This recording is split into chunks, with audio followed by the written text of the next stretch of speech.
BJP ಅಭ್ಯರ್ಥಿ ಉಮೇಶ್ ಜಾಧವ್ ಮೇಲೆ ಕಾಂಗ್ರೆಸ್ ಅಭ್ಯರ್ಥಿ ರಾಧಾಕೃಷ್ಣ ಅವರು ದುಬಾರಿಯಾಗಿದ್ದಾರೆ.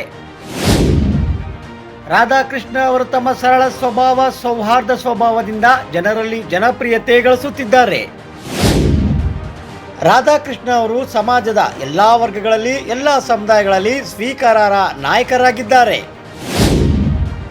ರಾಧಾಕೃಷ್ಣ ಅವರು ನೆಲ ಮೂಲದೊಂದಿಗೆ ಸಂಪರ್ಕ ಹೊಂದಿದ ವ್ಯಕ್ತಿಯಾಗಲು ಕಾರಣ ಅವರಿಗೆ ಸಾರ್ವಜನಿಕ ಸಮಸ್ಯೆಗಳ ಜ್ಞಾನವಿದೆ.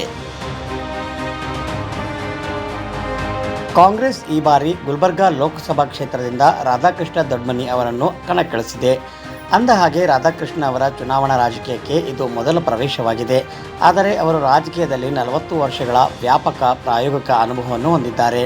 ಕಳೆದ 40 ವರ್ಷಗಳಿಂದ ರಾಜಕೀಯದಲ್ಲಿ ಆಗುತ್ತಿರುವ ಏರುಪೇರನ್ನು ಅವರು ಸೂಕ್ಷ್ಮವಾಗಿ ಗಮನಿಸುತ್ತಿದ್ದಾರೆ. ಅವರು ಯಾವಾಗಲೂ ಕಿಂಗ್ ಮೇಕರ್ ಆಗಿ ಕೆಲಸ ಮಾಡಿದ್ದಾರೆ. ರಾಧಾಕೃಷ್ಣ ದೊಡ್ಮನಿಯವರು ತಮ್ಮ ಮಾವ, ರಾಜಕೀಯ ಗುರು ಮಲ್ಲಿಕಾರ್ಜುನ್ ಖರ್ಗೆ ಅವರೊಂದಿಗೆ ಕಳೆದ 4 ದಶಕಗಳಿಂದ ಸಾರ್ವಜನಿಕ ಸಮಸ್ಯೆಗಳನ್ನು ಅರ್ಥ ಮಾಡಿಕೊಳ್ಳುವುದು ಮಾತ್ರವಲ್ಲದೆ ಪರಿಹರಿಸುತ್ತಿದ್ದಾರೆ. ಹೀಗಾಗಿ ಡಾಕ್ಟರ್ ಉಮೇಶ್ ಜಾಧವ್ ಅವರಿಗೆ ಹೋಲಿಸಿದರೆ ರಾಧಾಕೃಷ್ಣ ರಾಜಕೀಯ ಅನುಭವದಲ್ಲಿ ಸಾಕಷ್ಟು ಹಿರಿಯರು. ಆರ್.ಕೆ. ಅವರ ಜನಪ್ರಿಯತೆಗೆ ಮತ್ತೊಂದು ಕಾರಣ ಅವರ ಸರಳ ಸ್ವಭಾವ ಮತ್ತು ಸ್ನೇಹಪರ ಸ್ವಭಾವ. ಈ ಕಾರಣದಿಂದಾಗಿ ಅವರು ಸಮಾಜದ ಎಲ್ಲ ವರ್ಗಗಳ, ಎಲ್ಲ ಧರ್ಮಗಳ ಅನುಯಾಯಿಗಳ ನಡುವೆ ಸ್ವೀಕಾರಾರ್ಹ ನಾಯಕರಾಗಿದ್ದಾರೆ. ರಾಧಾಕೃಷ್ಣ ಅವರದ್ದು ನೀರಿನ ಸ್ವಭಾವ ಎಂದು ಹೇಳಬಹುದು. ನೀವು ಹಾಕುವ ಮಡಕೆ ಆಹಾರವನ್ನು ಪಡೆಯುತ್ತದೆ. ಹಾಗಾಗಿಯೇ ಅವರಿಗೆ ಜನರಿಂದ ಉತ್ತಮ ಬೆಂಬಲ ಸಿಗುತ್ತಿದೆ. ಎಲ್ಲಿ ಹೋದರೂ ಜನ ಕೈ ಹಿಡಿದು ಕರೆಯುತ್ತಾರೆ.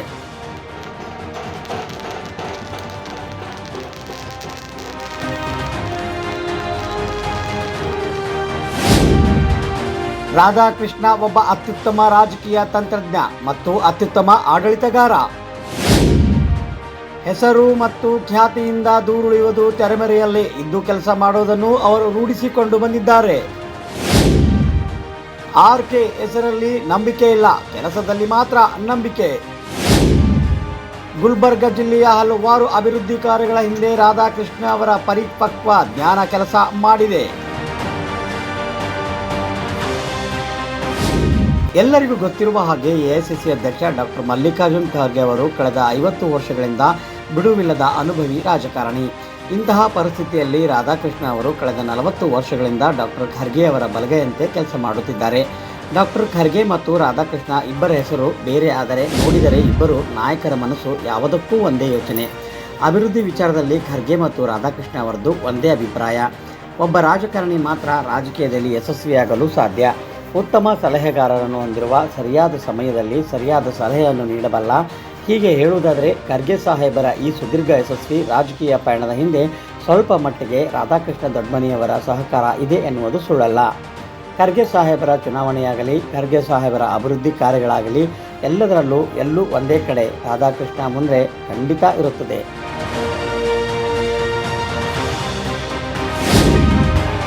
ರಾಧಾಕೃಷ್ಣ ಮತ್ತು ಉಮೇಶ್ ಜಾಧವ್ ನಡುವೆ ಹೋಲಿಕೆ ಇಲ್ಲ. ಉಮೇಶ್ ಜಾಧವ್ ಆಕಸ್ಮಿಕ ರಾಜಕಾರಣಿಯಾದರೆ ರಾಧಾಕೃಷ್ಣ ಅನುಭವಿ ರಾಜಕಾರಣಿ. ಉಮೇಶ್ ಜಾಧವ್ಗೂ ಅಭಿವೃದ್ಧಿಗೂ ಸಂಬಂಧವಿಲ್ಲ. ಹಾಗಾಗಿ ಆರ್.ಕೆ. ಅಭಿವೃದ್ಧಿಯ ರಾಯಭಾರಿ.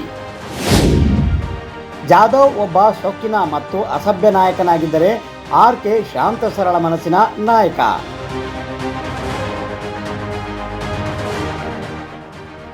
ಉಮೇಶ್ ಜಾಧವ್ ಅವರು ವ್ಯಕ್ತಿಯಲ್ಲಿ ವೈದ್ಯ ಎಂಬುದು ಎಲ್ಲರಿಗೂ ಗೊತ್ತು. 2013ರಲ್ಲಿ ಏಕಾಏಕಿಯಾಗಿ ಕಾಂಗ್ರೆಸ್ನಿಂದ ವಿಧಾನಸಭೆ ಪ್ರವೇಶಿಸಿ ನಂತರ ಕಾಂಗ್ರೆಸ್ಗೆ ದ್ರೋಹ ಬಗೆದು 2019ರಲ್ಲಿ ಮೋದಿಯವರನ್ನು ಮೆಚ್ಚಿ ಸಂಸತ್ತನ್ನು ತಲುಪಿದ್ರು.